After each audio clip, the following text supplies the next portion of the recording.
Welcome everyone to another episode of Archetype Review. In this video, we are going to be looking into two different archetypes actually. One of them being the Charmer archetype, and the other one being the Familiar Possessed archetype. Despite these two being two separate archetypes, they actually also have a lot of pairings together because honestly when it comes to lore, they are actually together, simply because Charmers are also the Familiar Possessed and vice versa as well. So there are in fact 6 different Charmers and 6 different Familiar Possessed, each one catered to one different attribute. The Charmers actually started all the way back in the Lost Millennium in June 1st, 2005. One of the really interesting things is that initially there were only 4 attribute Charmers: Earth, Wind, Fire, and Water.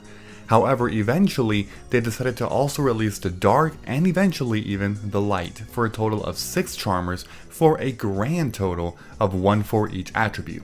One of the things that I decided to make for this video was actually a table for all of you just so you can easily follow along. So as you can see right here on the screen, there are a lot of different things and each one is catered to each attribute. So the very first column indicates the attribute, while the second column indicates a Charmer. The third one is a trap card known as a Spiritual Art, which is specific to each attribute. The fourth column is a Familiar, basically serving as a monster that a Charmer is paired up with. The fourth column is the Familiar Final Form. These weaker monsters known as Familiars, some of them actually have a stronger version of their original Familiar. The sixth column is the Familiar Possessed monster. All of these share very similar effects and stats, and essentially again they're paired with their Familiar with the Charmer. The next column is the Cataclysmic Charmer. Cataclysms effectively pair up with a Charmer to make kind of a stronger version of said Charmer. The next one is the Cataclysmic. These are actually showcased in some stronger monsters, usually with higher stats. And the last column is a Link upgraded form, some of the newest piece of support alongside the Cataclysmics themselves that have actually had some correlation to the archetypes. So if you're watching this right now and you are incredibly confused and you're like, what the fuck was all that about? Well, guess what? You're not alone, because that's actually a very common thing here. It's so confusing and a lot of things are honestly a little bit vague. But just to kind of sum it up in the fastest and most basic way possible, think of the Charmers as just one spellcaster for each attribute, meaning there are 6 of them. Each one of them also has an additional support card, which is a Spiritual Art trap card. There are also Familiars. Familiars serve kind of like if you played Pokemon, you kind of have this idea where there's like a little monster that's paired up with a person, in this case the spellcaster Charmer, and essentially they are sort of tag teaming together. So a Charmer kind of controls sort of a Familiar, which is a little small creature. Some Familiars have a more advanced form known as a Final Form, but that's only for some of them, not all of them. And together with the Charmer in combination with the Familiar, they are a Familiar Possessed monster. In addition, there's Cataclysmics, which essentially serve as bonus backup for a Charmer themselves, so they can become even stronger. There's a Cataclysmic Charmer, and there's the Cataclysm itself, which is showcased on another monster as well in the newest line of support. And finally, they've just now released some Link upgraded forms of these Charmers. So even with that, it's probably still a little confusing, but we will dive right into it. One thing that I do want to say is that for the sake of this video, I am not going to be following my usual structure, where I essentially go chronological order from release dates.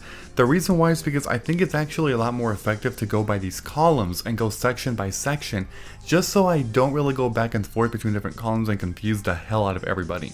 Alright, so let's go ahead and begin. We are going to begin with the first column known as the Charmer. So there are a total of 6 Charmers, 1 for each attribute.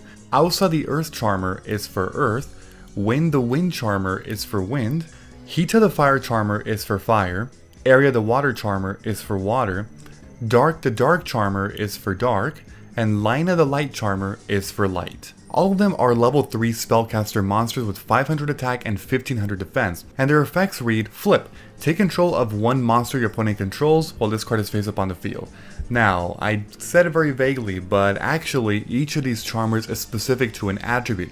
For example, if you were to look at Lina's effect, it would say take control of one light monster your opponent controls while it's face up on the field. If you take a look at Wind's effect, it says, while this card is face up on the field, take control of one wind monster your opponent controls. Now, they are a little bit different in terms of wording, but that's because some are older than newer and some have not had a reprint since. But essentially, all it's saying is, take control of one attribute that matches the attribute of this Charmer and take control of it while it's face up on the field. It's that simple. When it comes to these effects individually, honestly by nowadays they are pretty much trash. They are bad effects because they're flip effects, they're only specific to one attribute that they can take control of, and they also have pretty bad stats. So they by themselves are honestly pretty bad cards. But let's move on to the next one. So the next category is the spiritual art cards. Once again, there are 6 of them, each one specific to one attribute, but the big thing with this column, these trap cards specifically, is that each of them actually have a different effect. It's not actually the same exact effect, but for a different attribute, just like the Charmers. No, it's not like that at all. In fact, it's very different. So we are going to be looking at these one at a time. So let's begin with the fire attribute. So this one is Spiritual Fire Art Kudenai. This one says, tribute 1 fire monster, inflict damage to your opponent equal to that monster's original attack. Unfortunately, this card is actually a -1, so that's the problem with this one. Although the burn damage can actually be pretty okay, it's a -1 and in most cases it's going to harm you more than do good. The next one is Spiritual Water Art Aoi. I think that's how you say it, I don't know. It says, tribute 1 water monster, look at your opponent's hand, then send 1 card from their hand to the graveyard. Well, this card is also a -1, as you can see, because you're using this card and tributing a monster to get rid of 1 card in your opponent's hand. Although the benefit is that you get to actually look at your opponent's hand, kind of like a confiscation or a forceful sentry in that way, so there is that benefit, and in some ways it is actually pretty good because of that. The next one is Spiritual Earth Art Kudogane or Kudogane. God, I'm so bad at these. It says, tribute 1 Earth monster, special summon 1 level 4 or lower Earth monster from your graveyard except the tributed monster. So I'm sure you're starting to see the trend here, but this one is another -1. Using a card, tributing an Earth, and special summoning another Earth. So that in the end is a -1. Now it's nice when you get to special summon any level 4 or lower Earth monster from the graveyard, so you do have some variety if you're running one of these Earth attribute decks specifically. So there is that, but overall, once again, not an amazing card. The next one is Spiritual Wind Art Miyabi. This one says, tribute 1 wind monster, then target 1 card your opponent controls, place that card on the bottom of the deck. Another -1, but it is a little bit flexible in terms of being able to choose essentially any card and putting it on the deck as opposed to sending it to the graveyard, so there's that benefit. It is actually one of the better ones in some ways, but not amazing. I know I keep saying the same exact thing for all these, but they are very outdated cards by this point. The dark attribute one is Dark Spirit Art Greed. So before I talk about the effect, did you notice that the name is actually worded differently? All of the other ones actually say spiritual art. This one doesn't. I have no fucking clue why Konami did this, but it's so weird and strange to me. It's the only one of the 6 attributes that actually has wordage different. Anyway, the effect says tribute 1 dark monster, draw 2 cards. Your opponent can negate this effect by revealing 1 spell card in their hand. This card was so close to being the best of the 6 if it wasn't for that stupid last sentence, that your opponent can simply negate it by revealing a spell card. Are you kidding me? You're tributing a dark monster by activating a trap card that needs to be set first so you can activate on your next turn, and then you draw 2 cards. Do you see the problem with this? Yeah, if it didn't have the last sentence, it would actually be okay. Essentially using a trap card on the next turn after you draw it because you can't use it on the first turn, then tributing a dark monster and then drawing 2. You're not going plus off of this effect, you're going back to neutral. That would have been a perfectly balanced card. Unfortunately, they decided to over-nerf this card like crazy to the point where it's essentially useless. It seriously is. And the light one is Spiritual Light Art Hijiri. This one says, tribute 1 light monster to target 1 banished monster. Your opponent can reveal 1 trap card from their hand to negate this card's effect, otherwise you special summon that monster. Once again, what in the world are you doing with this? You are tributing a light monster and using a trap card that has to be set on your first turn and then activated either on your opponent's turn or your next turn. That is not broken by any means. You're going -2 initially and then special summoning a light monster to go -1. Like, are you kidding me? I honestly do not understand. I don't understand this. So that is it for these spiritual art trap cards. The next column is the familiar. So I sort of implied this before while I was showcasing some of the cards, but if you take a look at all of the Charmer cards, specifically their artwork, you will actually end up seeing these familiars on each of their artwork.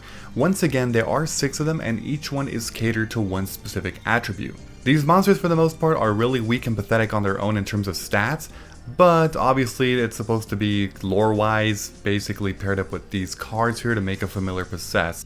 So I'm not actually going to go ahead and review each of these familiars individually for a couple reasons. The first reason being that the majority of these, basically 5 out of 6, are actually vanilla monsters, so there's not really much to read in terms of nothing beyond flavor text. The second reason is that technically they are not part of the archetype as well. They're just simply weak monsters that were paired up with these charmers, and they just coincidentally happened that way. But just to quickly talk about each and every one of them, Foxfire here is the only one that is an effect monster. Essentially this monster is a shittier version of Twin-Headed Behemoth because it cannot be used for a tribute summon, unlike Behemoth, who does actually have the capability of doing so, and that card came out before Foxfire. Plus this one has weaker stats, but yeah, that's enough for that one. The water attribute one is Yugioh. The earth one is Archfiend Marmoth of Nefariousness, the wind familiar is Petite Dragon, the dark familiar is Metabat, and the light familiar is Happy Lover. As you can see, all of them are weak monsters, with only one of them being an effect monster. The next column is the familiar final form. So this column, as I mentioned before, essentially serves as an evolution, kind of like Pokemon once again, for certain familiars. Actually, only 4 of these 6 do have one. The dark and the light do not have a familiar final form yet. That's not really because they chose not to do it, it's simply because when it comes to the dark and light attributes, Konami actually released these Charmers and Familiar Possessed much later than the first original 4 attributes, meaning I am almost 100% confident that one day they are going to be releasing these cards in a new set. So the first one is Inari Fire. It's a fire level 4 pyro monster with 1500 attack and 200 defense. Its effect says, you can only control one Inari Fire. If you control a spellcaster type monster, you can special summon this card from your hand. Once per turn, during your next standby phase, after this face-up card in the field was destroyed by a card effect and sent to the graveyard, special summon it from your graveyard. So the first effects are actually shared among these final forms, essentially meaning that you can only control one of these, as well as you're able to special summon it if you control a spellcaster type monster. The second effect is a little bit different, but Inari Fires is actually a little bit similar to Foxfire, its pre-evolution form, meaning that it does come back and revive itself. But aside from that, it's not a fantastic card, but it's not bad either. Any card that can basically keep coming back, in a way, is pretty good, even if it's a little slow, because it's going to come back until your next standby phase. Even then, yeah, it's okay. It's alright for what it does. The next one is Gigabyte. This one is a water level 4 reptile monster with 1500 attack and 200 defense. Its effect says you can only control one of these, and if you control a spellcaster type monster, special summon it, same thing as before, but the new thing is, when this card is destroyed by battle or card effect and sent to the graveyard, you can special summon one monster with 1500 attack and 200 defense from your deck except Gigabyte. So this one does actually have some synergy with the other final form familiars, because if you haven't already noticed by looking at the stats of Inari Fire, these stats are actually shared among these final forms, so it's pretty cool that essentially this one floats into another one. That's honestly kind of a good thing. The Earth familiar final form is Nefarious Archfiend Eater of Nefariousness. What the fuck kind of name is that? It's an Earth level 4 beast with 1500 attack and 200 defense. Its effect says you can only control one, of course. And if you control spellcaster type, special summon it, same thing as before, and once per turn, during your opponent's end phase, if this card is in your graveyard, you can target one face-up monster you control, destroy, and if you do, special summon this card. Honestly, I'm not a huge fan of this one because you do actually have to destroy one of your monsters to bring it back. It's cool that it keeps coming back, but as you can see, the common thing among these monsters is that essentially they keep coming back, whether it's one way or another. They're kind of like focusing on reboarding, you know, so there are some things here and there that are okay about these entire final forms and archetypes, but overall as a whole, not amazing, right? This one I'm not really a fan of. And the Wind familiar final form is Ranryu. It's a Wind level 4 dragon with 1500 attack and 200 defense, and its effect says you can only control one Ranryu, spellcaster monster, special summon it, same thing, and then if this card is destroyed by battle or card effect and sent to the graveyard, you can target one monster with 1500 attack and 200 defense in your graveyard except Ranryu, special summon it. It's actually very similar to Gigabyte. Essentially the only difference meaning that you can special summon from the graveyard as opposed to the deck. There are pros and cons from either or, but in most cases you want to special summon from the deck. Usually it's a little more universally better to do that, which means in most cases Gigabyte is a tad bit better. Either way though, this one's not bad. As you can see, they focus on floating and revival, and pretty much never leaving the field, whether it's itself or another final form. So overall as a whole, pretty good. I'm actually very excited for when the light and dark ones get released, because with that they can actually build a little more synergy with this and make them even better, so I'm definitely looking forward to that.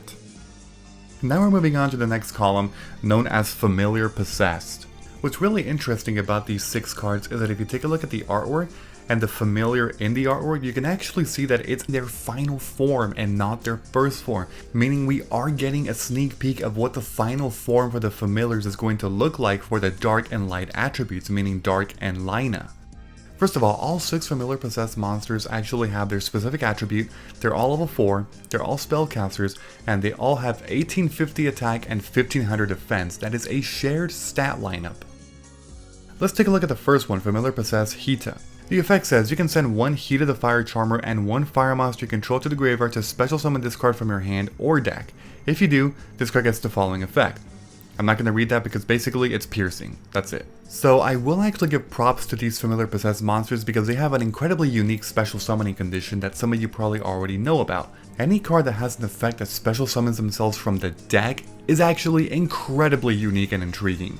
I'm not saying that these cards are amazing for that, but it's at least a very intriguing thing. Essentially, if you control the appropriate attribute Charmer on the field as well as 1 additional monster of that same attribute, you can then send them both to the graveyard to special summon the Familiar Possessed from your hand or deck. Pretty cool actually.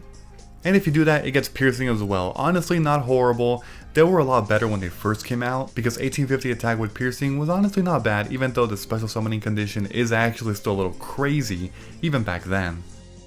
So I'm not going to read all these effects, but essentially Familiar Possessed Area has the same effect but for water, Familiar Possessed Alsa has the same effect but for earth, and Familiar Possessed Wind has the same effect but for wind. However, the next 2 have a little bit more of a unique and additional effect, so let's take a look at Familiar Possessed Dark. This one says, you can special summon this card from your hand or deck by sending 1 face-up Dark to Dark Charmer you control and 1 face-up Dark monster you control to the graveyard. When you do, you can add 1 level 3 or 4 light spellcaster type monster from your deck to your hand. If this card was special summoned by this effect and attacks a defense collision monster, inflict piercing battle damage to your opponent. So these are actually better and essentially power crap versions of the original 4 Familiar Possessed because they do have 1 additional effect, which honestly should have been implemented from the start with the other 4. This would have made them better because once again the special summoning condition is a little convoluted and tricky to pull off, which means the reward needs to be a little bit better if you do pull it off. Dark's is a little bit better. I'm not going to say it's downright amazing, but it's actually a step up. You get piercing for your monster plus actually searching for an additional card into your hand from the deck. That's pretty cool. And the last one is Lina. Once again, you can special summon the card from your hand or deck by sending a face-up Charmer of that attribute as well as 1 additional light monster, and when it's summoned this way, you can add 1 spellcaster monster with 1500 defense from your deck to your hand except Familiar Possessed Lina. And if it's special summoned this way, you get piercing. So this does actually work with other Familiar Possessed monsters because they all share 1500 defense. The only one you cannot search is another copy of Lina herself, but who cares, right? But pretty cool, you can search into another Familiar Possessed. That's synergy right there. That's honestly synergy, which is really good. Now we are moving on to the Cataclysmic Charmer column. So from my understanding, if a Cataclysm actually interacts with a Charmer, they become a Cataclysmic Charmer, essentially serving as kind of an upgraded form of the Charmer, even though the stats are not much better, which you'll see in just a little bit, but at least they do have another effect as well, so that's good. So the first one is Blazing Hita. Fire level 4 spellcaster monster with 800 attack and 1500 defense, and its effect says, once per turn you contribute 1 fire monster, except this card, to special summon 1 fire monster from your hand. The monster special summoned by this effect is destroyed if Blazing Hita is removed from your side of the field. As you can see, this is horribly outdated. These cards actually came out way back in Enemy of Justice. That has been quite a while. The next one is Raging Area. This one's a water with the same stats as Blazing Hita, and its effect is actually very similar. Essentially, you attribute a water monster to special summon a water monster from your hand, and it's removed from the field if this card is destroyed. Avalanching Alsa is the Earth equivalent, once again the same stats and the same exact effect but for Earth. And Storming Wind is the Wind equivalent with the same stats and once again the same exact effect. The Cataclysmic Charmers are also lacking a Dark and Light equivalent, but it's fairly obvious what's going to happen, right? Now we're moving on to the Cataclysmic itself. So these, although the monsters you'll see are not really related to the actual Charmers themselves, you will see that there definitely is some related elements to it because of the Cataclysm, and essentially it's what is used with the Charmer to bolster them up. The effects are fairly similar and the stat lines are also the same, as well as the type, so let's take a look. So the first one is Cataclysmic Crusted Calcifida. That's probably way off. Anyway, it's an Earth level 8 fairy monster with 2600 attack and 200 defense. Its effect says, if a face-up Earth monster you control is destroyed by battle or an opponent's card effect, you can special summon this card from your hand. Then, you can send one monster from your deck to the graveyard. You can only use this effect once per turn. So it's a hard once per turn, but it's not a bad thing. Any high level monster that can special summon themselves from the hand, pretty good. In addition, you're essentially foolish barreling yourself as well, which is always good. A noteworthy thing about fans, they've actually mentioned that the little square in the corner is actually the Cataclysm, or at least something supporting the Cataclysm, and it's fairly consistent among these cataclysmic monsters, so that's another little fun fact right there. The next one is Cataclysmic Cryonic Caldo. This one is a wind level 8 fairy with 2600 attack and 200 defense. Its effect says, if a face-up wind monster you control is destroyed by battle or an opponent's card effect, you can special summon this card from your hand. Then you can place one spell or trap from the field on top of the deck. You can only use it once per turn.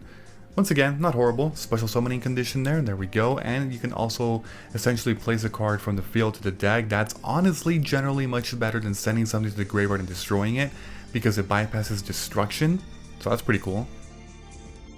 The next one is Cataclysmic Scorching Sunburner. Identical stats, identical type, level, just the attribute is fire instead of the others. So yeah, the effect says, if a face-up fire monster you control is destroyed by battle or an opponent's card effect, you can special summon this card from your hand. Then you can inflict damage to your opponent equal to half the attack of one of those destroyed fire monsters in your graveyard, and hard once per turn. So I'm sure you already know, but the theme of fires, not just with these charmers, is essentially burning. That's one thing that's typically been a thing historically throughout Yu-Gi-Oh! That fires generally have better burning effects and focus on burning. So this one, although the burn damage is nice, generally speaking, you want to actually remove cards on your opponent's side of the field, or at least, you know, even what the Earth one did was sending one to the graveyard from your deck. That's generally better as opposed to doing a little bit of burn damage. So this one does have not as great of an effect in general. And in case you were wondering why I went out of order with this one here, specifically, is because, well, there's only 3 of them released in the TCG. The water one has actually already been released in the OCG, but it has not yet been released for the TCG. However, generally speaking, any card that typically gets sent out for the OCG is not that far along from getting released for the TCG, so we should be expecting it fairly soon, within the next year, I want to say, so hopefully so. And now moving on to the final column, which is the Link upgraded form. It's a newer set of support, in which case Konami essentially wanted to release these Charmers but in a Link version of them, with the actual same stats as the familiar Possessed version, so that's kind of cool. So the first one is Heat of the Fire Charmer Ablaze. It's a fire Link 2 monster, spellcaster, with 1850 attack and, well, non-existent defense. I don't even know why I said that. Obviously Link monsters don't have defense. But its materials include 2 monsters, including a fire monster. And it says this card is always treated as a familiar Possessed card. Interesting, there you're getting that archetype support. And its actual effect says, you can target 1 fire monster in your opponent's graveyard, special summon it to your zone, this card points to. If this Link Summon card is destroyed by battle or is destroyed by an opponent's card effect while in its owner's monster zone, you can add 1 fire monster with 1500 or less defense from your deck to your hand. You can only use each effect of Hail to the Fire Charmer once per turn. It's interesting in some ways. It's not downright anywhere near broken or overpowered, but it does offer some play extensions, and the fact that you can special summon monsters as well as floating into things, well, that's pretty cool. It can potentially be used for some combos, but we actually have to see a little bit more support first before we can actually make a true judgment on this. So similar to the Cataclysmic version, the water one is also lacking the current Link upgraded form. However, we can expect it very soon because it's already been released on the OCG. Also, the Earth Charmer Immovable is an Earth Link 2 spellcaster with 1850 attack. So as you can see, it's literally the exact same thing just for Earth. So it's fairly obvious what's going to happen next with the next one, right? The Wind Charmer Verdant is a Wind Link 2 spellcaster with 1850 attack. So I'm not going to really go too specific into here because it's the same thing. Its materials include 2 monsters with a wind as well. It's always treated as a familiar Possessed, and you can target a wind from the graveyard to a zone this card points to, and then the same floating thing as well for wind support. So It's the same thing, just catered to a specific attribute. And this goes without saying, but the fact that the water one is barely going to be released soon enough means that the dark one and light one are nowhere near being released quite yet, because yeah, we don't have really any information about the dark and lights yet, just like the Cataclysmic Charmers and the Cataclysms and so on and so forth.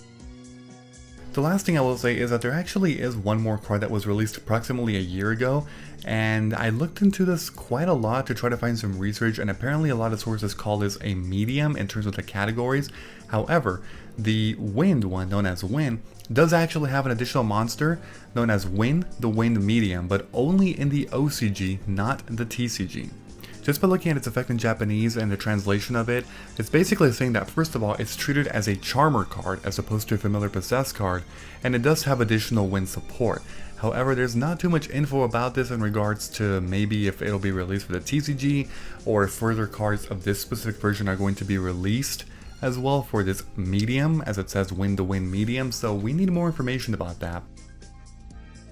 And the very last card that I decided to kind of just skip over until now is actually just one generic card that has a lot of support for Charmer and Familiar Possessed monsters. The card came out in Secrets of Eternity back in 2015, and it's called Unpossessed. Essentially, it's a continuous trap card that says Charmer monsters you control cannot be destroyed by battle. If a Familiar Possessed monster you control attacks an opponent's monster, it gains 800 attack during damage calculation only. If a monster you control is destroyed by battle or card effect, you can special summon one spellcaster type monster with 1500 defense from your deck, whose attribute is different from at least one of those destroyed monsters' original attributes on the field, in attack position or face down defense position. You can only use this effect once per turn. It's a little bit ridiculous with that second to last sentence on the effect, it's a little confusing, but essentially it's additional support for Charmer and Familiar Possessed monsters.